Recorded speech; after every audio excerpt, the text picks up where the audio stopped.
Hello दोस्तों, welcome back to ग्रैडस। और आज के वीडियो में हम बात करने वाले हैं एक गेम चेंजर एआई टेक्निक की, रिट्रीवल ऑगमेंटेड जनरेशन, रैग। ये वो एआई टेक्निक है जो चैट जीपीटी जैसे एलएलएम्स को सुपर स्मार्ट बनाती है और आपके पर्सनल डेटा को कंटेक्चुअली अवेयर रहकर रिप्लाईज देने में, रिस्पॉन्सेज जनरेट करने में हेल्प करती है। So what is rag? अगर आपने कभी नोटिस किया हो, आप चैट जीपीटी से कोई इंफॉर्मेशन पूछते हो या फिर कोई क्वेरी डालते हो, तो चैट जीपीटी कभी कभी ऐसा रिप्लाई देता है like, I have been trained till data till September 2023, I cannot answer queries और I do not have information about any future references। तो ये क्या चीज़ है? देखो, जो हमारे लार्ज लैंग्वेज मॉडल्स हैं वो एक पर्टिकुलर डेटा तक ट्रेंड होते हैं। यूजुअली अगर कोई मॉडल ट्रेंड है तो वो काफ़ी टाइम तक फ्यूचर में चल रहा होता है अपने पुराने डेटा पर ट्रेन हुए रहकर। पर अगर आपको कोई लेटेस्ट इंफॉर्मेशन चाहिए, जस्ट लाइक अगर आप देखो तो इंडिया में 2026 में इंडिया एआई समिट चल रहा है। उस समिट की डिटेल्स अभी जाके रिलीज हो रही हैं। तो चैट जीपीटी तो तुरंत ट्रेन नहीं रह सकता, उसे हम कॉन्स्टेंटली तो अपडेट नहीं कर सकते, बिकॉज मॉडल को ट्रेन करने के लिए बहुत मैसिव कंप्यूट पावर लगती है। सो जब तक डेटा ट्रेंड है मॉडल पे, उस डेटा पे वो काम करता रहता है जब तक कि वो डेटा एकदम पुराना नहीं हो जाता। पर इससे हमें क्या प्रॉब्लम हो सकती है? वेल, हमें जो लेटेस्ट इंफॉर्मेशन चाहिए वो हमें नहीं मिल पाती, बिकॉज हम डिपेंडेंट हैं उसके पुराने डेटा पे जिस पे वो ट्रेंड है।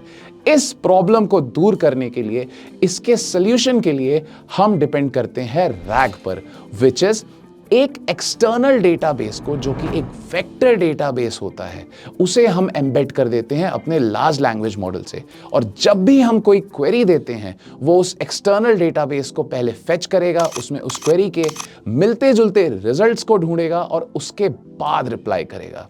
आइए समझते हैं कि ये रैग का प्रोसेस काम कैसे करता है। Step number 1, query embedding.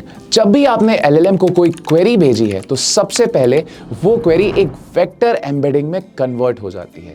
Vector embedding में कन्वर्ट होने के बाद स्टेप नंबर 2, दैट इज ये क्वेरी जो वेक्टर एम्बेडिंग में कन्वर्ट हो चुकी है, ये हमारे वेक्टर डेटाबेस में सर्च होती है। इससे मिलते जुलते जितने भी रेफरेंसेस हैं, जितने भी रिजल्ट्स हैं, वो सारे इकट्ठे होके एक कंटेक्स्ट विंडो बना लेते हैं। स्टेप नंबर 3, ये कंटेक्स्ट विंडो यानी कि आपकी क्वेरी और उससे मिलते जुलते रेफरेंसेस एलएलएम को पास किए जाते हैं। सो अब एलएलएम सिर्फ डिपेंडेंट अपने डेटा पर नहीं है, बल्कि आपकी क्वेरी के साथ साथ उसको जो डेटाबेस से रेफरेंसेस मिले हैं वो भी उसके लिए एक कंटेक्स्ट बन चुका है। तो इन शॉर्ट, आप अपने एलएलएम को कह रहे हो कि मेरी ये क्वेरी है और इन क्वेरी के साथ साथ मैं आपको कुछ डॉक्यूमेंट्स भेज रहा हूं, उस डॉक्यूमेंट को पढ़ के मेरी क्वेरी को आंसर करना। Step number 4, and this is the final step, which is grounded generation. यानी कि अब आपकी क्वेरी और जो रेफरेंसेस एलएलएम को मिल चुके हैं, उसके बेसिस पे एलएलएम अपनी नेचुरल लैंग्वेज प्रोसेसिंग कैपेबिलिटी को यूज करके अपना फाइनल रिस्पॉन्स जनरेट करेगा, which is contextually aware, without hallucinations और लेटेस्ट नॉलेज से अपडेटेड होकर। तो वो कौन सी 3 बड़ी प्रॉब्लम है जो रैग सॉल्व करता है, जो कि एक नॉर्मल एलएलएम नहीं कर सकता? नंबर 1, हैलुसिनेशंस। अगर आप एक नॉर्मल एलएलएम से कुछ पूछो तो वो कभी कभी हैलुसिनेट कर देता है। हैलुसिनेशन इज नथिंग बट कोई इररिलेवेंट जवाब दे देना, या फिर जो चीज एग्जिस्ट नहीं करती उस चीज को इम्प्रोवाइज फॉर्म में बता देना। अगर आपने रैग लगाया है तो आपके साथ जो रेफरेंसेस जा रहे हैं वो एक तरीके से like a fact checker use होते हैं। दैट्स व्हाई रैग यूज करने से एलएलएम के हैलुसिनेशंस बहुत हद तक मिनिमाइज या फिर ऑलमोस्ट नेग्लिजिबल हो जाते हैं। Number 2, outdated info. LLMs normally use करने पे कभी कभी पुराने रिस्पॉन्सेज ही देते हैं। वेल, आपने तो एक्सपीरियंस किया ही होगा। रैग यूज करने पे वो लेटेस्ट नॉलेज पे अपडेट हो जाते हैं। Number 3, no company knowledge.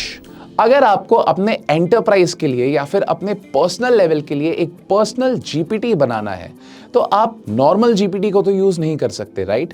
आपको उसे ट्रेन करना पड़ेगा अपने पर्सनलाइज्ड डेटा सेट पे। वेल, आप अगर चाहो, आपके पास बहुत कंप्यूट पावर और बहुत सारे पैसे हैं, तो आप इसको पूरे तरीके से फाइन ट्यून कर सकते हो, विच इज कंप्यूट के टर्म्स में भी बहुत एक्सपेंसिव और रिगरस टास्क है। बट इस चीज को रिजॉल्व हम रैग से कर सकते हैं, क्योंकि आप अपना एक पर्सनल डेटाबेस बना के, which is going to be your vector database, LLM को सपोर्ट कर सकते हो या फिर उस डेटाबेस को एलएलएम में एम्बेड कर सकते हो। इसके साथ साथ आपका एलएलएम कंटेक्चुअली अवेयर हो जाएगा या फिर आपके नॉलेज बेस पे ट्रेन हो जाएगा, क्योंकि हर बार जब वो रिप्लाई कर रहा है, रिमेंबर आपका नॉलेज बेस यानी कि आपका नॉलेज डेटाबेस हमेशा चेक हो रहा है। तो आइए देखते हैं रैग के क्या रियल वर्ल्ड एप्लीकेशंस हैं। Number 1, customer support chatbot. Let's say एक कस्टमर की क्वेरी आई कि मेरे इस प्रोडक्ट की कितनी वारंटी बची हुई है। Well, in case of rag आपका एलएलएम सारे रेलेवेंट डॉक्यूमेंट्स फेच करेगा, आपके आईडी से मैप करेगा, आपके प्रोडक्ट आईडी से मैप करेगा, और जिस डेटा में आपकी वारंटी डिटेल्स दी होंगी, आपकी प्रोडक्ट डिटेल्स दी होंगी, उसके अकॉर्डिंग आंसर बना के आपको करेक्ट आंसर प्रोवाइड करेगा। नंबर 2, GitHub Copilot या फिर AI असिस्टेड कोडिंग टूल्स।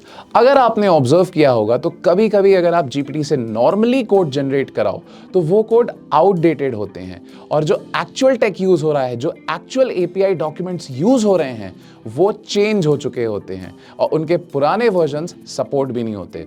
तो कोडिंग टूल्स रैग का यूज करके हमेशा लेटेस्ट अपडेटेड डॉक्यूमेंट्स को LLM से एम्बेडेड रखते हैं, सो दैट जो कोड्स जनरेट हो रहे हैं, जो असिस्टेंस के लिए यूजर को कोडिंग फॉर्मेट या फिर कोड के फ्रैगमेंट्स दिए जा रहे हैं, वो हमेशा क्रॉस चेक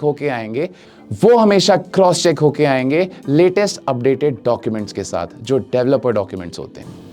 बहुत सारे enterprises like legal firms, medical enterprises and even e-commerce enterprises RAG का यूज करते हैं अपने प्रोडक्ट की नॉलेज, अपने case research in case of legal firms या फिर मेडिकल डॉक्स प्रोवाइड करके फैक्ट्स को एक्यूरेट रखने के लिए, हमेशा अपडेटेड नॉलेज रखने के लिए। रैग यूज करने के लिए हम LangChain, Pinecone और GPT-4 जैसे मॉडल्स का यूज करके एक complete end to end RAG pipeline बना सकते हैं।